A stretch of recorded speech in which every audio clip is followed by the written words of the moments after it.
Do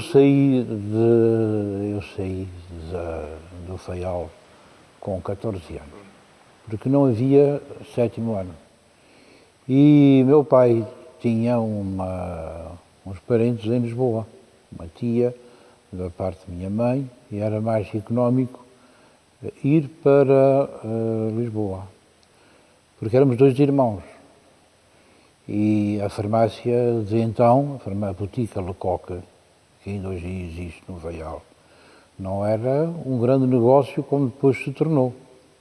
E, portanto, ter um filho fora era preciso trabalhar muito. Porque meu pai nunca teve fortuna, viveu sempre do seu trabalho e, portanto, decidiu mandar-me para Lisboa. Até para me adaptar já a Lisboa, porque ele formou-se em Lisboa. Fui para o Camões, que era um liceu finaço, mas no liceu Camões gozavam muito com a minha pronúncia do Faiali. A moda do Faiali, a maior do pique. E pronto, eu chateei-me e quando vim para férias, naquela altura era junho, início de junho, pedi a meu pai encarecidamente que não me mandasse mais para Lisboa, porque eu estava farto de ser acusado como açoriano que tinha um acento diferente de São Miguel. Pior ofensa ainda. E então mandaram-me para São Miguel, porque estava aqui um farmacêutico, Dr. Horta de Mendonça, que foram contemporâneos no curso de farmácia, e eu vim para São Miguel. Mas vim para São Miguel já em outubro adiantado, o vulcão já tinha arrebentado. E, portanto, passei as férias na Borga própria da Juventude, o que era a Borga da Juventude em 1957. Era pura e simplesmente andar à vela, fazer acampamentos da Universidade Portuguesa, fazer excursões à Caldeira, porque nessa altura a única organização de juventude permitida pelo Estado era a Universidade Portuguesa. Os que pertenciam a outras instituições não eram bem-vindos e até eram expulsos. Baden-Powell e outros eram considerados hereges. E, portanto, passei um verão feliz, calmo, pescando, andando de pé descalço na rua, indo para a praia. No final de setembro, quando... Não, quando cheguei lá, empregada da minha casa. Nessa altura era possível ter empregada, costureira e cozinheira. Luxos que hoje em dia são praticamente impossíveis, são gente muito rica.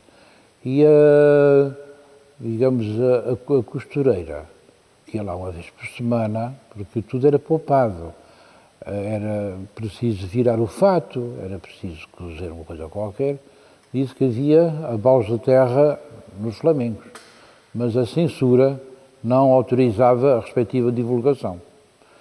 E esses abalos de terra começaram a passar para Castelo Branco e depois começaram a passar para setembro, alguns em setembro. Já estavam no Capelo e o Frederico Machado, o engenheiro Frederico Machado, depois professor Frederico Machado, era sócio do meu pai. Porque o Frederico Machado e o meu pai eram uns tontos no bom sentido, só se metiam em negócios que não davam dinheiro. E eles eram sócios da fábrica Faia, fazer sabão com óleo de baleia. E, portanto, andavam juntos todos os dias, e eu todos os dias os ouvia. E o Frederico Machado dizia, isto é sinal de vulcão, isto é sinal de vulcão. O senhor lembra-se de sentir esses tremores? Perfeitamente. Antes Sim, perfeitamente. Eram pequeninos, mas sentiam-se. Claro, era preciso ir ao Capelo, sim. Mas os da Horta ainda, em junho, e recordo perfeitamente deles terem passado da zona de Flamengos para a zona de Capelo. Mas tinham já aquela característica do chamado tremor vulcânico? Tinham, não era tremor vulcânico, eram vários por dia, pequeninos. Só que para um homem sabedor como Frederico Machado, aquilo já era sintoma de vulcão. Na ilha, fora da ilha, no mar, ninguém sabia, porque naquela altura não havia computadores, não havia satélites. Não se esqueça que o Sputnik só foi lançado, se a memória não me falha, em fins de outubro, novembro de 1957, o que deixou os americanos da base das Lajes altamente furiosos, olhar para o céu um céu pejado de estrelas pequeninas, e no meio dessas estrelas pequeninas ver uma bolinha iluminada passar por cima dos Açores, eles enfureciam-se, bebendo cada vez mais whisky e cerveja, enfrascando-se para esquecer aquela inglória. E, portanto, um belo dia, Frederico Machado foi para a Terceira fazer os seus trabalhos com o José Agostinho, que era uma autoridade máxima da geologia dos Açores e mesmo da geologia portuguesa. No dia 1 de agosto, o meu pai foi como um relógio suíço para o Pico, levou a família, mulher, filhos, cão, gato, tudo, e voltou no dia 30, porque era assim, aquilo era tudo assim, quase um regime militar britânico, e no dia 1 de setembro ele entrou como presidente da Junta Geral, substituindo o Dr. Linhares de Andrade, seu velho amigo, que foi para o Pico. Portanto, o mês de setembro já foi um mês... O seu pai chamava-se? António Macedo Lacerda Frujás. Era natural da Graciosa, mas foi muito pequenino para o Pico, para o Cais do Pico, e ali viveu. Portanto, ele entrou em funções como Presidente da Junta gratuitamente, porque os procuradores da Junta Geral, os que eram selecionados para tomar certos pelouros da governança, eram gratuitos, não eram como hoje. Não ganhavam nem um centésimo do que ganham os deputados. Eram comerciantes, eram professores do liceu, alguns eram por inerência. Por exemplo, o reitor do liceu, por inerência, era procurador à Junta Geral. Procurador, portanto, representante da governança administrativa. E, portanto, quando chega o dia 26 de setembro, a minha casa é uma casa antiga, com um torreão de madeira, uma bela vista sobre a baía, um quarto para o meu irmão, um quarto para mim, e realmente nós passámos uma noite terrível, 26 de setembro de 1956. O meu pai era calmo, era uma pessoa, não era de religiões. Minha mãe não, minha mãe era muito beata, muito boa pessoa, mas muito beata, encomendava a alma a Nossa Senhora, ao Espírito Santo, essas coisas todas. Passámos ali uns dias terríveis, terríveis, terríveis. Porque um indivíduo com 16 anos já tem consciência, talvez naquela altura tivesse mais consciência de fenómenos naturais em si do que os de hoje em dia. Os de hoje em dia são muito influenciáveis pela televisão, pelas lutas espaciais. Naquela altura, quem é que pensava em lutas espaciais? Nós pensávamos em Dom Afonso Henriques e na padeira de Aljubarrota. O senhor já tinha ouvido o engenheiro Frederico Machado fazer essa referência que isto era vulcão que andava aí? A sua expressão é correta e é interessante porque era exatamente. É vulcão que anda por aí. Foi isso que ele disse, não foi? Foi. E o senhor já tinha isso consigo? Tinha, mas não tinha bem a noção do que seria. Não tinha bem a... Seria uma coisa pavorosa, uma coisa para sair de casa ou para ficar em casa, para mudar de ilha. Mas o Frederico Machado, o professor Frederico Machado era uma pessoa de estatura baixa, mas com um ar muito british. Era muito british. Olhos azuis claros. E quando as pessoas se zangavam, as do Faial davam berros e gritos.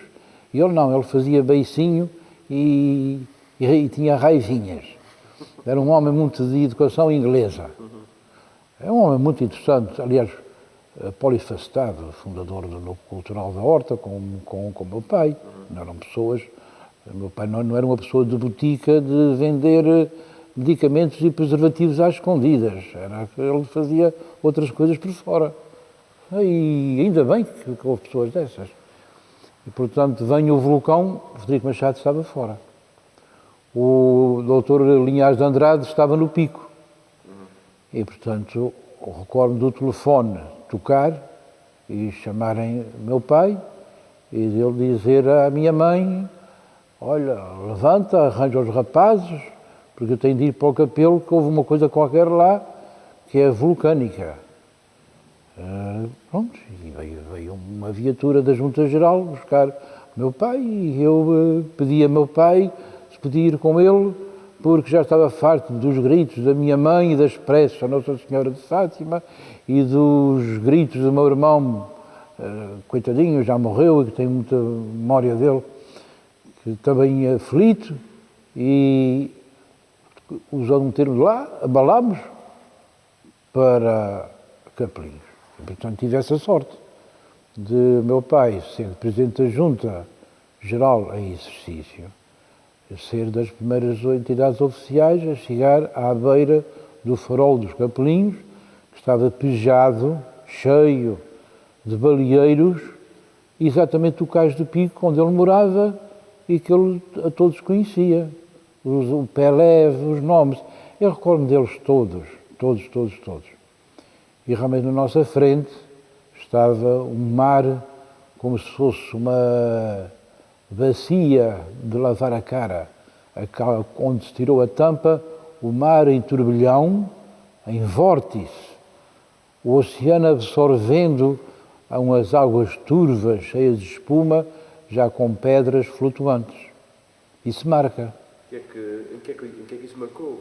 Marcou, apanhei um susto que o senhor não imagina. Apanhei um susto. Tinha logo de ir fazer uma necessidade a um sítio mais próximo. Desculpe, é uma inconveniência.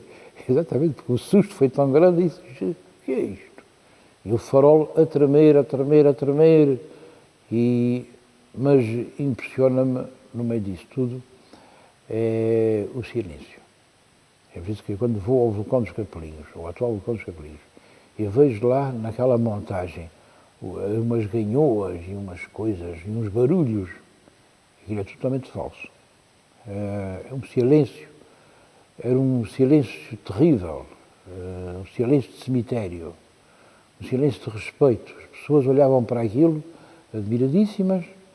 Depois recordo-me de aparecer uma procissão vinda do capelo, e ainda me recordo do cheiro do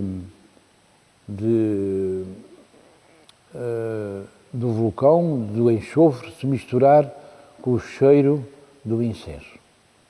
Experimente um dia fazer essa experiência. É um cheiro que nunca mais se esquece. E depois as pessoas estiveram ali a ouvir o que dizia o governador, porque entretanto o governador e meu pai chegaram praticamente na mesma altura, e o governador atuou à Marquês de Pombal, cuidar das pessoas, que felizmente não há mortos só no mar, os peixes, dezenas, milhares de peixes, alguns deles sendo reabsorvidos pelo próprio mar, onde morreram. E depois foi essa imagem, ficámos ali 2, 3 horas, e depois dessas horas era preciso atuar. E então o governador Freitas de Mentel delegou no capitão do Porto, o capitão Xabi Lara, que tem hoje lá um filho médico no Hospital da Horta, as operações de segurança da zona, porque era uma zona marítima. O comandante Xabi Lara encarregou-se muito bem, mandou para lá uma entidade que deve ser o correspondente à Polícia Marítima de hoje, para as pessoas não se aproximarem muito, e os baleeiros recolheram as suas embarcações motorizadas e os botes ao porto mais próximo, que era Castelo Branco, a ver o que é que aquilo ia dar, e entretanto vem a notícia de que um navio de guerra iria chegar dentro em breve com uma missão de estudos geográficos constituída pelo professor Orlando Ribeiro, pela professora Raquel Ferreira de Brito, nessa altura assistente, mas os primeiros assistentes já eram doutorados. Ela é que realmente organizou a expedição. Ela que era uma senhora dinâmica. E esse navio patrulha, eram uns navios pequeninos, pareciam quase submarinos, navegou de Ponta Delgada para Angra, em Angra recolheu a missão, o engenheiro Frederico Machado embarcou nesse mesmo navio e eles, furando o mar Terceira São Jorge, que é conhecido pelas suas ondas e pela sua braveza e pela sua hostilidade, lá chegaram ao Faial, fui a bordo, acompanhado do meu pai, e recordo perfeitamente dessas primeiras cenas do governador receber. Há fotografias disso, e algumas estão publicadas. A sua vida, o senhor ficou no Faial naquele ano ou foi para Ponta Delgada? Não, eu continuei lá mais uns dias, até depois embarcar para Ponta Delgada, e depois de Ponta Delgada, enfim, às sextas-feiras ia para lá, no navio, que cá estava, que era o Cedros, e depois regressava e às vezes ficava uma semana. Portanto, manteve sempre idas frequentes ao Faial durante o ano da erupção? Sim, idas e telefonemas quase diários. Porquê? Porque havia no Faial 2 jornais.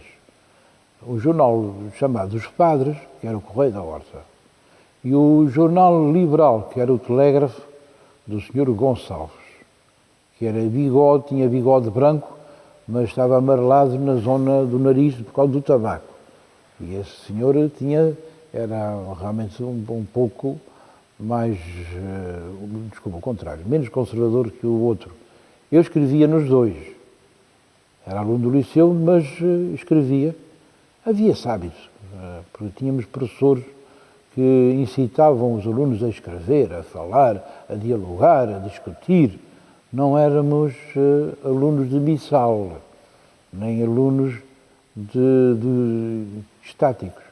E, portanto, o Sr. Raul Xavier, que o filho ainda hoje em dia está no Faial, recomendou-me ao Sr. Cícero de Medeiros, diretor do jornal Açores, que era o jornal diário de cá. Olha, aí um menino que é aqui do liceu e que escreve e que gosta de trabalhar nas redações, e nessa altura quem escrevesse tinha que ver as provas, porque tudo era impresso em chumbo, em letras de chumbo, e depois era preciso, havia uns linguados em papel umedecido e em tinta, e portanto tínhamos que corrigir as provas, depois ganhava-se um escudo por cada artigo, e portanto esse escudo dava para tomar umas cervejas no avião, e dava para várias coisas, incluindo convidar amigos. E, portanto, o contacto era diário. O contacto era diário. Portanto, o senhor ia com que frequência ao Faial, mais ou menos? Não, praticamente todas as semanas. É por isso que eu perdi em matemática. Cheguei ao fim. Ia no navio à sexta-feira? Sim, era o Cedros. Depois isso foi um ano em que, no ano seguinte, houve um grande desastre com um gêmeo, que era o Arnel, que entrou por terra dentro em... O senhor ia para o Faial na sexta e depois quando é que voltava a Ponta Delgada? Dependia, às vezes, dependia do tempo. Mas esse tempo depois aumentou a partir de janeiro, porque naquela altura o período letivo era curto. Era muito curto, porque havia as férias de Natal. O Natal já foi um bocado violento e chegou-se a pôr a hipótese da ilha ser evacuada e de ir uma grande população para a Ilha do Pico. Entretanto, o engenheiro Frederico Machado era diretor de obras públicas. Porque o vulcão dos Capelinhos, mesmo hoje em dia, ainda é na literatura um vulcão único. Quais são os vulcões submarinos que nascem, aparecem, explodem, irrompem a 1 quilómetro de uma ilha, às vezes 500 metros, com migrações dos focos, com um farol privativo, telefone privativo, estrada privativa. São coisas que eu realço sempre, porque esta situação é única. O Surtsey, que depois apareceu em 1963, gêmeo de Capelinhos, foi lá longe. E mesmo assim já não havia os satélites de hoje em dia. Mas os vulcões terrestres eram fáceis de localizar.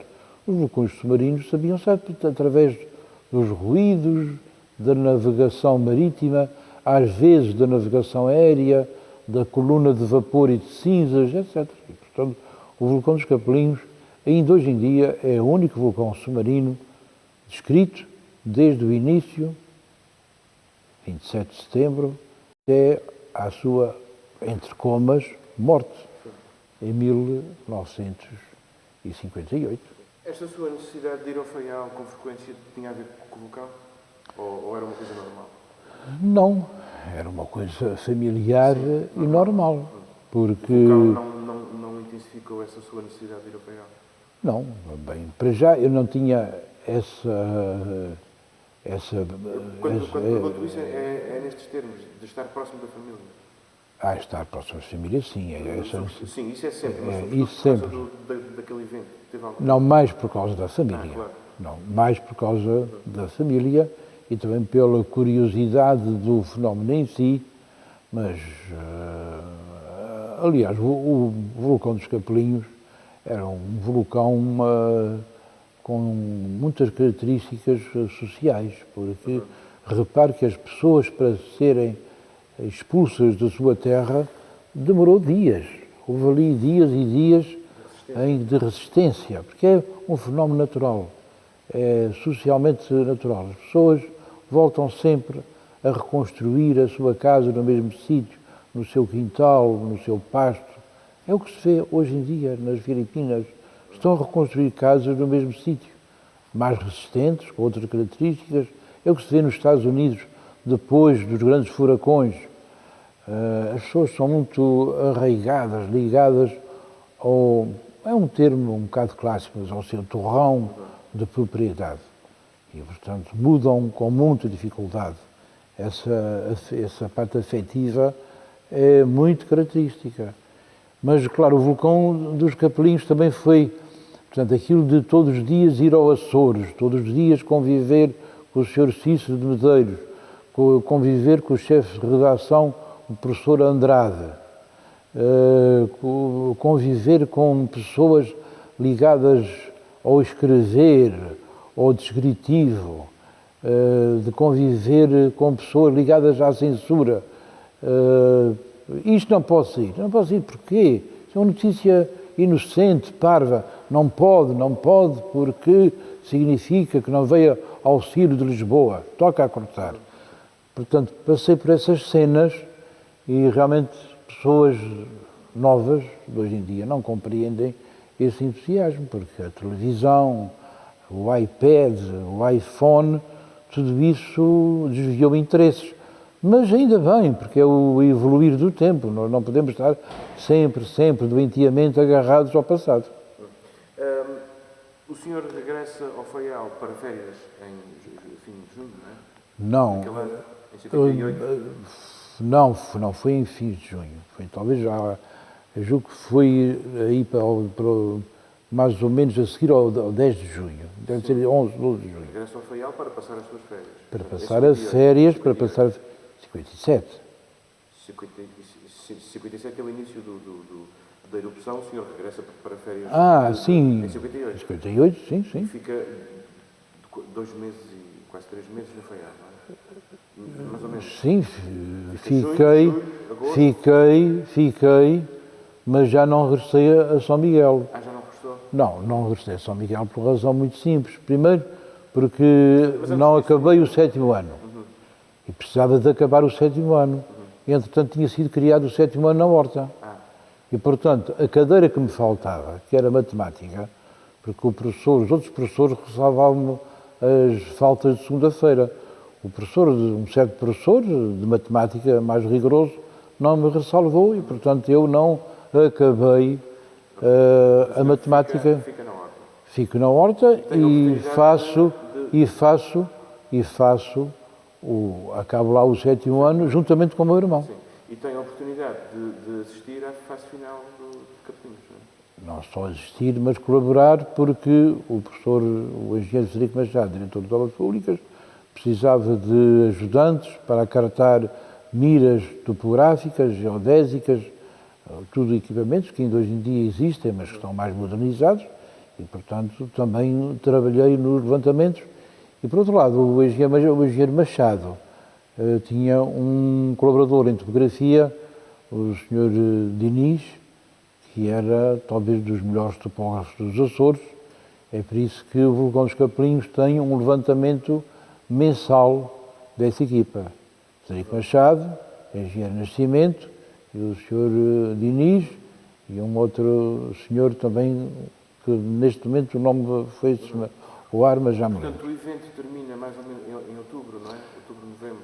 Aquele evento estava a durar mais do que o previsto, porque nessa altura também se estabelecia correspondência com o diretor do Serviço Meteorológico dos Açores, que era o Tenente-Coronel José Agostinho.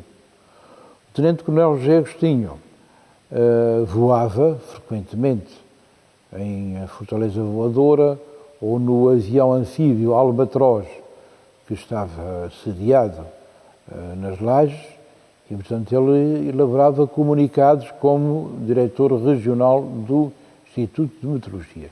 Isto é um detalhe que pouca gente conhece, porque o diretor regional dava-se muito mal com o diretor nacional, que era açoriano, o professor Amorim Ferreira. E o meu amigo, como sabe, os maiores inimigos dos açorianos são os próprios açorianos. Os maiores inimigos não são os continentais, nem são os da Ucrânia, nem são os africanos, são os próprios açorianos. Os próprios açorianos é que se queimam deliciosamente uns aos outros. Também não são os espanhóis, nem os filipinos, nada disso. E portanto, o senhor diretor regional da meteorologia conseguiu que viesse um sismógrafo que estava encaixotado em Santa Maria para o Faial. Assim se montou o primeiro sismógrafo Bosch Omori japonês, que passou a registar os sismos. Foi uma grande novidade, justamente pelo tipo de registro, porque nessa altura só havia duas estações sismográficas, uma em São Miguel, uma na Terceira, outra no Faial, mas de registro fotográfico. Portanto, o Bosch Omori veio ajudar a vigilância de Capelinhos. O primeiro tremor vulcânico foi ali registado. Não sei hoje em dia onde se encontram esses registros. Uns dizem que está em Lisboa, outros que estão em Caves da Horta. É pena que tudo isso não esteja colecionado. E, ao fim e ao cabo, o professor Frederico Machado, ou depois professor Frederico Machado, a pouco e pouco foi montando uma rede de vigilância. A Marinha, por decreto, abandonou o farol. Há fotografias dramaticamente bonitas, que o senhor, como artista de imagem, sabe o calor de uma fotografia. Há imagens de marinheiros com o piloto João Faria a retirarem as máquinas do farol com cinzas a cair. Foi retirada a parte óptica, que era o mais valioso, foi retirado a parte também metálica, só ficou a torre e os vidros à volta que resistiram muitos anos. Mas, continuando, a Marinha começou a desmontar e o engenheiro Machado descobriu no faroleiro Tomás Pacheco determinadas, digamos, certos requisitos. Era muito disciplinado, todos os dias fazia um diário, obedecia às ordens, e ele então decidiu prosseguir com os trabalhos da missão geográfica que eu já referi há bocado, do professor Orlando Ribeiro e da professora Raquel Soeiro de Brito. E, portanto, o vulcão foi todos os dias descrito. Todos os dias, à hora certa, às horas certas, ao ritmo certo, e fotografado. Porque o vulcão dos Capelinhos tornava-se muito perigoso quando o vento era de oeste. O oeste empurrava o vento para a terra. E então vinham cheiros putrefactos, gases perigosos, e a Legião começou a distribuir alguns dos capacetes que estão aqui neste observatório. O que é que o senhor se lembra da fase final de Capelinhos? Olha, o que me lembro da fase final, uma vez que o senhor me falou na parte pessoal, porque a parte científica já está estafada, já vai na milionésima repetição, já cansa dizer que quando o vulcão faleceu, que quem ficou muito chateada foi a classe dos taxistas, que deixaram de ter negócios para cima. Isso já está muito estafado. Eu, uma vez que me dá esta oportunidade, aos 73 anos, e uma vez que eu sou saudosista, embora não cante fado, nem coisas desse género, eu acho que, para mim, o que mais me impressiona é que, numa certa altura, meu pai e a minha mãe reuniram-se na frente dos filhos e disseram: olha, afinal, os dois rapazes vão estudar, porque com a imigração para a América, com a diminuição de 25 mil pessoas para 12.500 pessoas, a farmácia começou a ter muita gente do campo a lá ir. Ó, senhor doutor Lacerda, olha que eu não posso pagar a conta da botica. Pode ficar na conta. Meu pai, fica na conta. Olha, ficas a dever 500 escudos, ficas a dever 100 escudos, ficas a dever 1000 escudos. Nada de recibos. Tudo escrito, são uns papelinhos, formato de bilhete postal, e realmente houve o risco de ir um filho uma vez, outro filho noutra, porque nessa altura já tinha decidido ir para a geologia, mas antes do vulcão dos Capelinhos estava decidido, era que um filho ia para médico para receitar medicamentos e que outro filho era boticário para aviar os medicamentos. Mas meu pai, que foi sempre uma pessoa muito especial, muito compreensiva, disse: olha, se eu quero ir para a geologia, o problema é dele. Ele depois que não venha queixar-se, já recebeu aviso. É bem melhor ir para médico de pessoas ou médico veterinário, que os doentes não se queixam, ou então, e lá está a botica para vender os dois medicamentos. Mas se ele quer ir para a geologia, vai para a geologia. Só que eu ponho uma condição, é que não vão os dois juntos.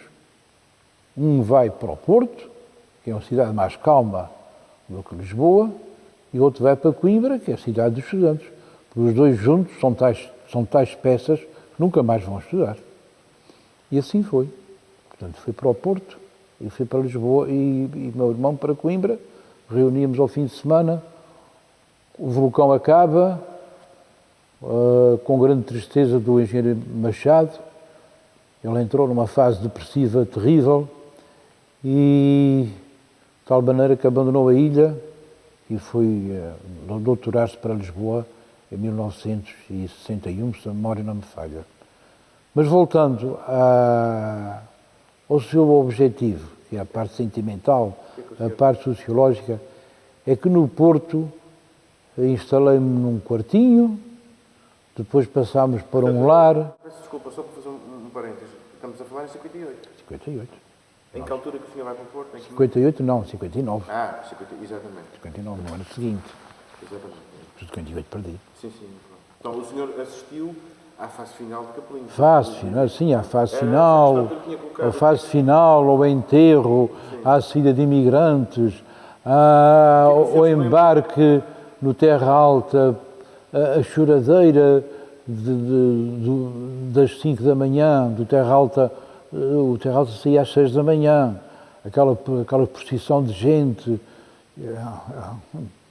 O que é que o senhor guarda na sua Emociona-me, memória? emociona-me. Sim, sim, mas o que é que o senhor guarda na sua memória? Emociona-me ver um barco afastar-se e as pessoas acenarem com um lenço. Eu saí de sua casa, não é? Mas eu refiro-me sobretudo Imigrantes, imigraram, venderam vacas, venderam carros, venderam tudo. Porque qual é o perigo dos vulcões submarinos? Coisa que os governantes da atual geração não acreditam. Hoje em dia temos helicópteros, temos aviões a jato, pois, mas passa-se um inverno inteiro com tempestades, muito bem, ficamos em terra. Mas se houver um vulcão de inverno, ficamos sujeitos a cargueiros, porque não há um ferry Antes havia o barco da Insulana, os Cedros, o Arnel que depois encalhou, mas depois veio o Ponta Delgada. Nestas ilhas não há um barco de inverno para circular entre as ilhas. Para mim, como vulcanólogo, eu vejo isso com apreensão, não vejo isso como drama, mas preocupa. E, portanto, o grande perigo dos vulcões não é a lava. Muita gente julga que não, a lava hoje em dia até se desvia, arrefecendo-a, até se pode cavar valas de maneira a ela ser encaminhada para os sítios mais convenientes. Já participei em missões dessas, concretas. O grande perigo dos vulcões são as cinzas, que são transportadas pelo vento, e as cinzas, além de serem acompanhadas pelo transporte de gases tóxicos, embora se diluam rapidamente na atmosfera, um outro perigo é que tudo o que é vegetal morre. Portanto, uma ilha que vivia da agricultura, que vivia das vacas, vivia do leite, de repente fica sem erva. É por isso que meu pai ficou com a pasta da alimentação do que vieste fora. Teve-se que comprar palha no Alentejo, palha em Espanha, coisas aparentemente ridículas, mas absolutamente necessárias para alimentar a pouca riqueza daquela gente.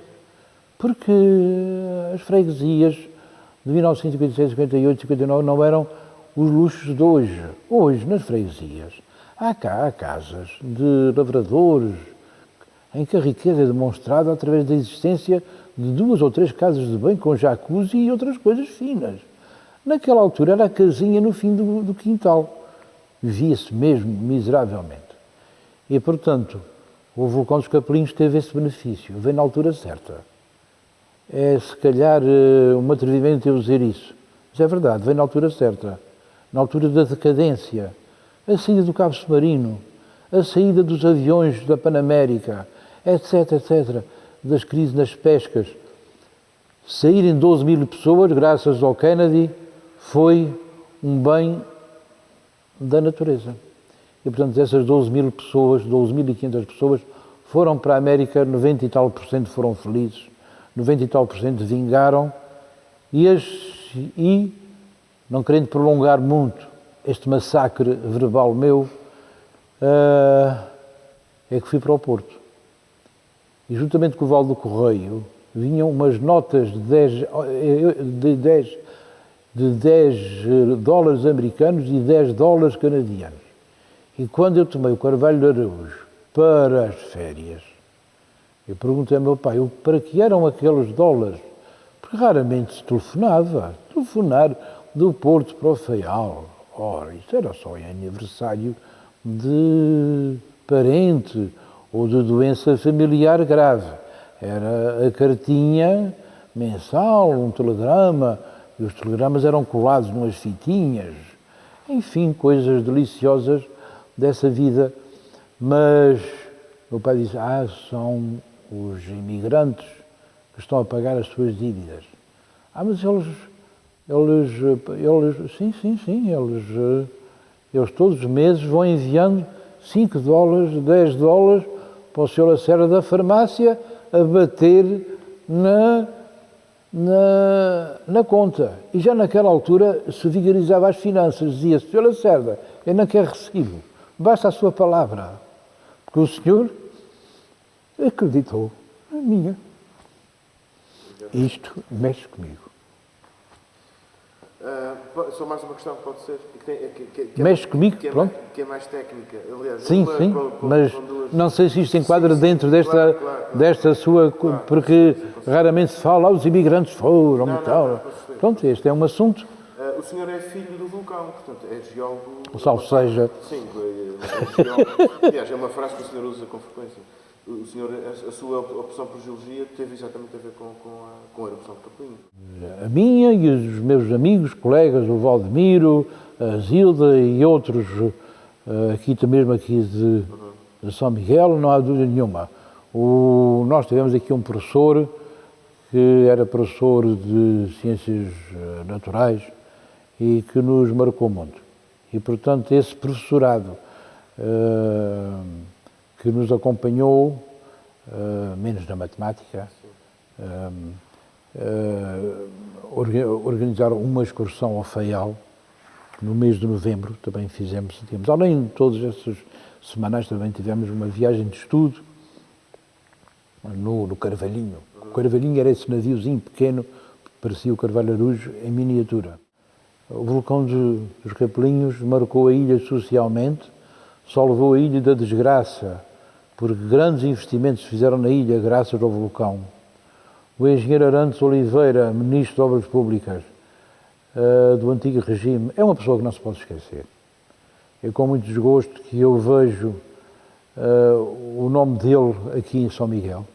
Não foi despejado de ruas e monumentos de São Miguel, mas na cidade da Horta nunca quiseram que pelo menos metade da avenida se voltasse a chamar Arantes Oliveira. O senhor esteve ligado, por exemplo, à Levada e à Hídrica?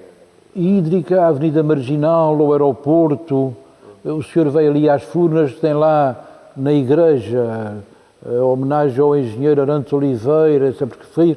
Ele realmente era uma pessoa que se apaixonou pelos Açores. E ele nunca concordou com esmolas e subsídios. Ele pura e simplesmente disse, dinheiro sim, mas para trabalhar. Trabalhar a remover cinzas. Trabalhar a recuperar árvores. Trabalhar a consertar taludes deslizados. Ter as pessoas ocupadas. Enquanto as pessoas estão ocupadas, não há maldição, etc, etc. Isto não é dúvida nenhuma que nós temos de reconhecer que no regime anterior também houve pessoas competentes em termos profissionais. Uma delas foi o engenheiro Arantes Oliveira. Aliás, hoje em dia o pai, o professor Arantes Oliveira, foi durante muito tempo presidente da Academia de Ciências e foi até um dos meus padrinhos de entrada. E, portanto, o vulcão dos Capelinhos teve imensas consequências sociais, benéficas. Nos investimentos, é um vulcão estranho. Veja que um vulcão que dura este tempo todo, 13 meses, que é invulgar nos Açores. Nos Açores, os vulcões submarinos duram 1 mês e meio, 2 meses. Os vulcões terrestres também duram pouco tempo. 2, 3 meses, apenas o da Prainha durou 2 anos. Mas os vulcões dos Açores são curtos, crescem, forma-se um cone, às vezes imponente, em poucas semanas. Ele durou, não morreu ninguém. Fizeram-se barbaridades. Pessoas que subiam com o vulcão em plena atividade. E depois o início foi uma guerra entre jornalistas. Quem era o primeiro a colocar lá uma bandeira para que não se repetisse a Sabrina de 1811. Portanto, o vulcão dos Capelinhos tem imensas histórias que ainda hoje em dia merecem ser relembradas. Pinturas, desenhos, o Gigi de Paris Matos, que veio com a bandeira francesa para pôr lá a bandeira, mas o Carlos Peixoto, que o filho deles está na terceira, é da Câmara do Comércio, o senhor deve conhecer, com certeza. O Raulino, aquilo foi uma aventura, que era... Não foi ele, digamos, foi o bar, mas é que era um clube de malucos, no meio das desgraças aparecem sempre uns heróis de última hora. Ganha depois o barco, 2 barcos, o barco francês, o barco português, depois um deles fica sem gasolina, fica sem petróleo, vai a remos, quem chega primeiro, depois a agência ANI a descrever essas heroicidades. Enfim, tudo isso está na Hemeroteca de Lisboa, onde é uma delícia. Mas, claro, essa delícia é sentida por quem tem a minha idade, ou quem tem 50 anos, ou por quem gosta de aventuras, porque ainda há gente jovem hoje em dia que ainda gosta de ler as aventuras do Sandokan. O Tintim voltou a estar na moda. Há muitas coisas antigas que estão a voltar à moda. Não é apenas as calças em estilo qualquer coisa. As calças rasgadas é que nunca foram estilo. Mas também estão na moda. Portanto, há coisas de anos 30, anos 40, anos 50 que estão a voltar ao de cima. E, portanto, as aventuras dos Capelinhos é apenas... Eu tenho um romance sobre o vulcão dos Capelinhos, mas ainda não me decidi por publicá-lo, mas acho que não tem assim mais matéria para o impingir assim, porque falou-me mais na parte sociológica. Sim, exatamente. E acho que é uma boa ideia, porque fala-se muito na parte científica, esquece muito essa parte, as repercussões sociológicas de um vulcão, a sociologia de um vulcão. Sobretudo a ligação que as pessoas tiveram, a ligação afetiva que as pessoas tiveram. Hoje em dia, a sociologia de um vulcão, há livros sobre sociologia do desastre. Eu dei uma cadeira chamada Sociologia do Desastre, as repercussões dos desastres numa sociedade. Claro, refiro-me a desastres naturais, não refiro a desastres tecnológicos, não é? Como o Japão, a parte nuclear, nada disso. Mas os desastres, este desastre deste super furacão nas Filipinas vai ter imensas repercussões na reconstrução daqueles povoados. Infelizmente morreu muita gente, mas os fenómenos naturais são assim. O sismo da terceira foi uma desgraça, por um lado. Foi um benefício, por outro. Qual é o balanço? Claro, para quem não teve mortos, é sempre um balanço positivo. Para quem teve mortos, há sempre esse pesar.